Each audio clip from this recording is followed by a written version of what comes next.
আসসালামু আলাইকুম। বাংলাদেশের উদ্দেশ্যে কিছু কথা বলবো আজ। কথাগুলো হলো, বাংলাদেশের চিকিৎসা খাত অন্য অন্য দেশের চেয়ে শত শত গুণ পিছিয়ে আছে, যা হিসেবের বাহিরে, যা কখনোই মেনে নেওয়া যায় না। এভাবে যদি চলতে থাকে তাহলে তো দেশ এইভাবে চলবে না, দেশ উন্নত হবে না।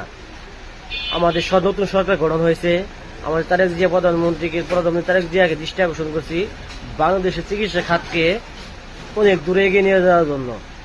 শুধু তাই নয়, বাংলাদেশের প্রতিটা মেডিকেলে হসপিটালে যাতে একজন করে দুইজন করে গাইনি ডক্টর থাকে, যাতে প্রত্যেকটা ঘরে মা বোন, সবার ঘরে মা বোন আছে, যাতে সিজারের সময় কোনো পুরুষ কোনো গর্ভবতী মাকে সিজার না করতে পারে, যাতে মহিলা ডক্টর তারাই সিজার করতে পারে।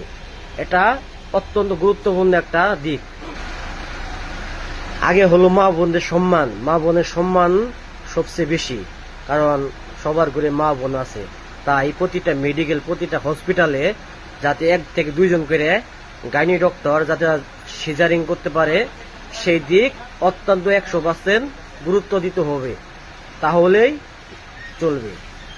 শুধু তাই নয়, দেশের প্রতিটা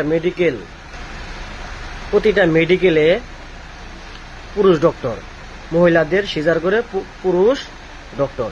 কেন রে ভাই, পুরুষ ডক্টর কেন সিজার করবে? বাংলাদেশে এত মহিলা লাগতে, এত মহিলা জনসংখ্যা থাকতে প্রতিটা হসপিটালে কেন মহিলারা ডক্টর থাকে না?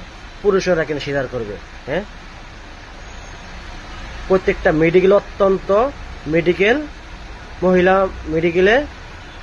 প্রত্যেকটা মেডিকেলে অত্যন্ত দুইজন করে মহিলা ডক্টর থাকতে হবে, যাতে তারা প্রত্যেকটা আমাদের মা বোন যারা প্রেগনেন্ট হবে তাদের যাতে শুধু মহিলা ডক্টর করতে পারে, কোনো পুরুষ ডক্টররা যাতে হাত না দিতে পারে এবং ভিতরে না ঢুকতে পারে। এইটুকু দেশের জনগণের কাছে আমার আশা এবং সরকারের প্রতি আমার আহ্বান।